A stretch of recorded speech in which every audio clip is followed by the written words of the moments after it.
Some faces feel wrong. Not monstrous, not alien, but just close enough to human to be terrifying.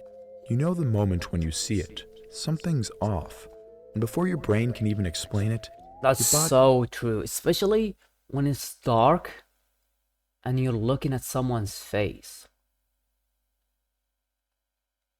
It happened to me when I had a sleepover with my cousins, and then when it's dark you look at their faces and they look like demons, dude. he already knows. So weird. This isn't right. Psychologists call it the uncanny valley, a deep-rooted fear of things that look human but aren't. Why would we have evolved such a strong reaction to faces that are almost human? Our brains are ancient, shaped in a world of predators and prey, long before machines or movies. So what if this reaction comes from somewhere older? What if it was the last trace of a time when the world wasn't just home to Homo sapiens? Other species that looked human but weren't. Some we lived alongside, some we bred with, and some we fought. What? Really, dude?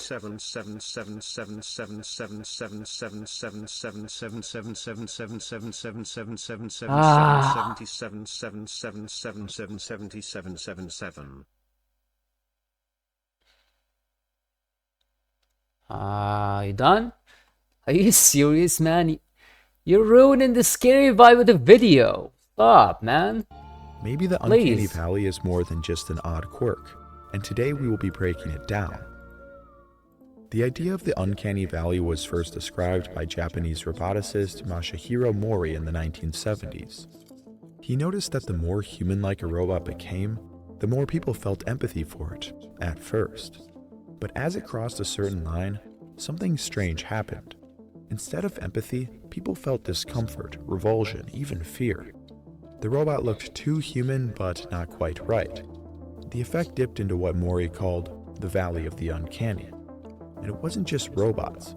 People felt the same way about wax figures, prosthetics, and CGI characters that didn't quite capture life.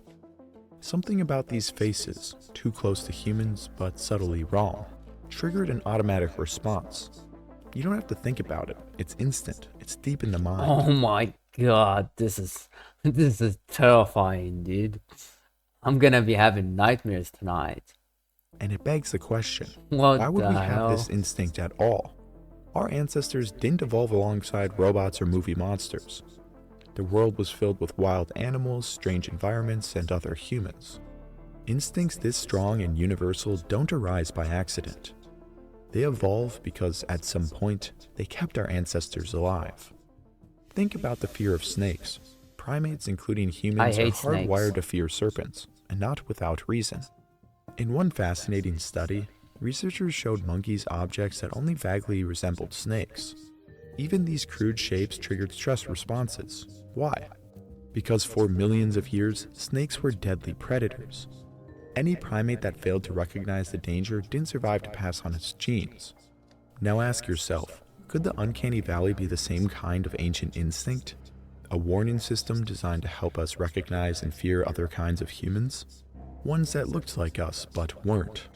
The existence of this valley suggests that at some point in prehistory, there was a reason to evolve a fear of faces that were almost human.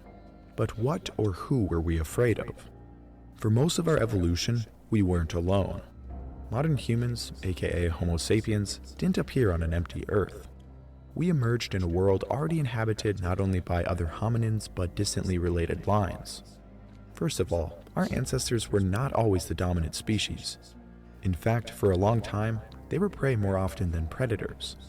If you think Africa is dangerous today, you wouldn't even believe the conditions that our ancestor Homo erectus lived through.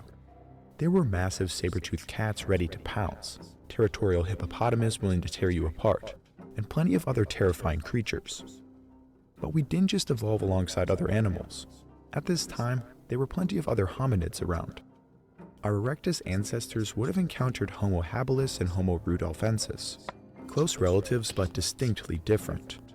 Mistaking a group of habilis as your family while returning from a hunt could be the last thing you ever do. But we also shared the landscape with very different lineages. Small-bodied Australopithecines were still around 2 million years ago.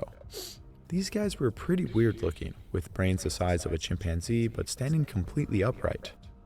Imagine after a long day of hunting, you are taking a rest while your children play nearby. You take a glimpse to check on them, but you notice a slim figure luring your child away. Before you can even get your spear, That's the horrible. nimble Oh creature my grabs God. your child and runs off into the night. If you think it's scary being a parent in the modern day, our ancestors may have had to deal with literal child predators, as in they probably consumed our young. Other species Somebody needs to make a horror game out of this concept. It'd be really good.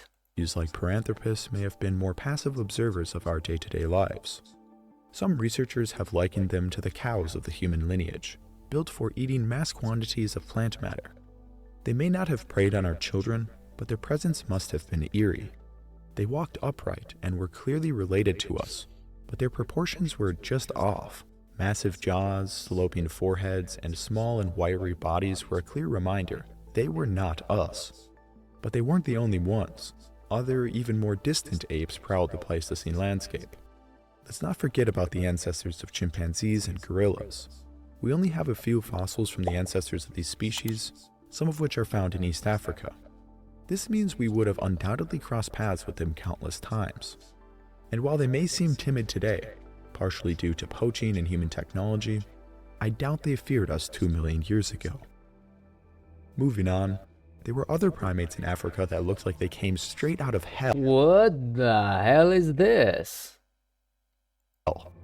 The giant what baboon animal like is this? Dinopithecus was truly The nightmare giant baboon. Oh my god. fuel. They had Nightmare massive fuel. canines, and large males could even weigh over 170 pounds. Imagine their giant quadrupedal stance, fangs glistening with spit. Words cannot describe how terrifying it would have been to come across an aggressive troop of these animals.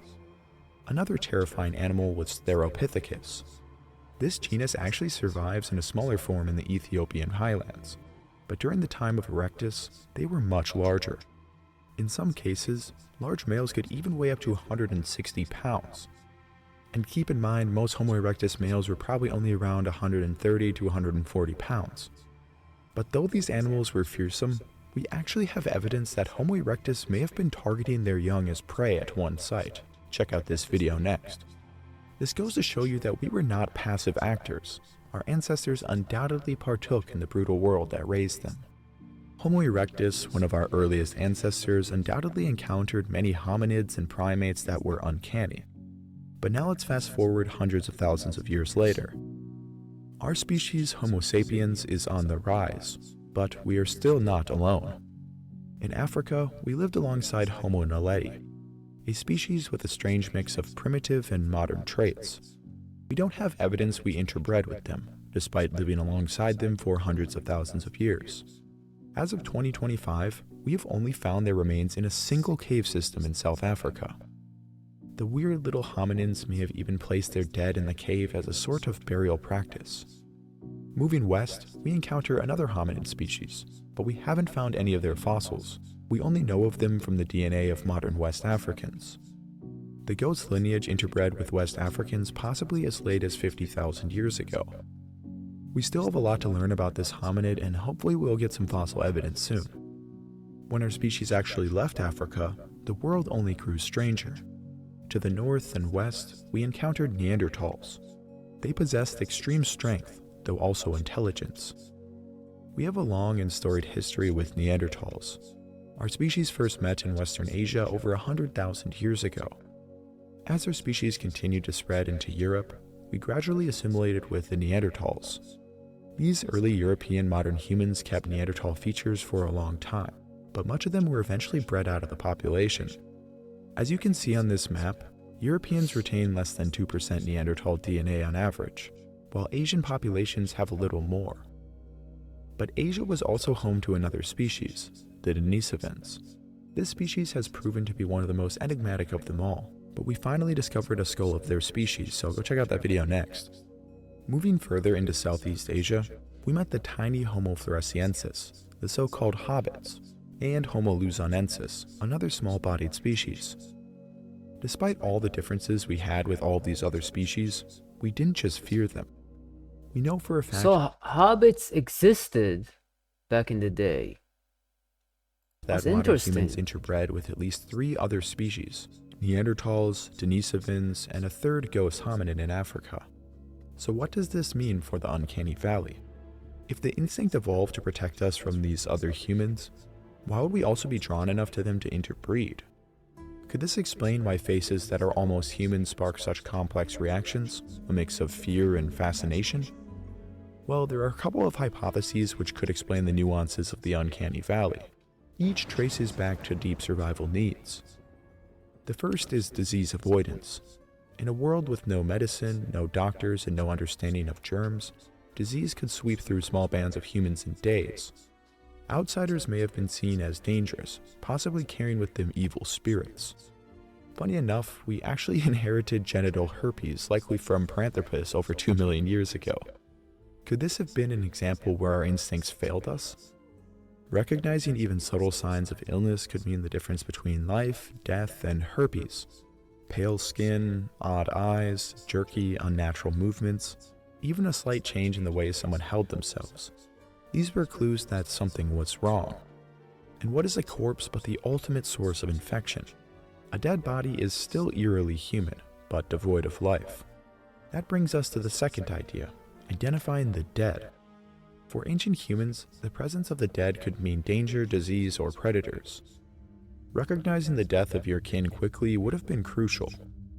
Our brains may have evolved to detect the fine line between life and death, and to react to anything that falls near that line. What is this? In between life and death, and to react to anything that What the hell is this picture? falls near that line. What? Faces that look alive but not quite trigger the same alarms. That's why horror movies use pale, lifeless skin and unnatural movement to terrify us. It taps straight into that ancient instinct. But there is a third idea, one that brings us back to those uncanny, shadowy figures in the forest. Enemy recognition. For hundreds of thousands of years, our ancestors didn't just face leopards, hyenas, or saber-tooths. They faced other humans.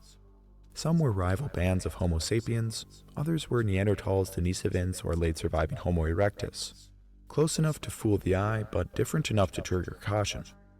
Distinguishing us from them wasn't just about skin color or clothing.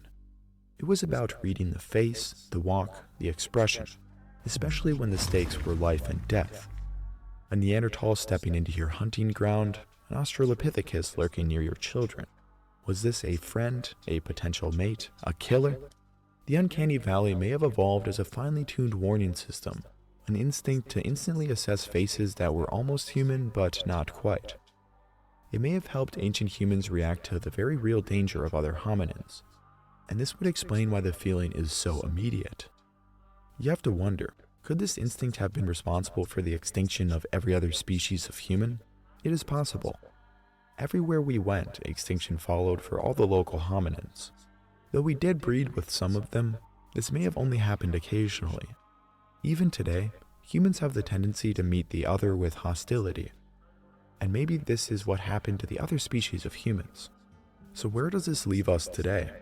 In the modern world, we rarely encounter the kinds of dangers that shaped our ancient minds. Most of us will never fight for food or territory. We no longer share the earth with Neanderthals or Denisovans. And yet, that fear remains. You can feel the presence of another in a dark room even when no one is there. You pick up on subtle clues in wax museums and horror movies. It's the same jolt, the same instinct, ancient and untouched by time. Perhaps it is one of the remnants of a prehistoric world filled with threats we can barely imagine. A world where humans weren't alone, where seeing another upright figure in the dark might mean death, or worse. And maybe that's why this fear lingers, because long ago, it kept us alive. Thanks for watching. If you enjoyed this deep dive into the eerie side of human evolution, That was a good video. hit that like button. Also, drop a comment below telling me what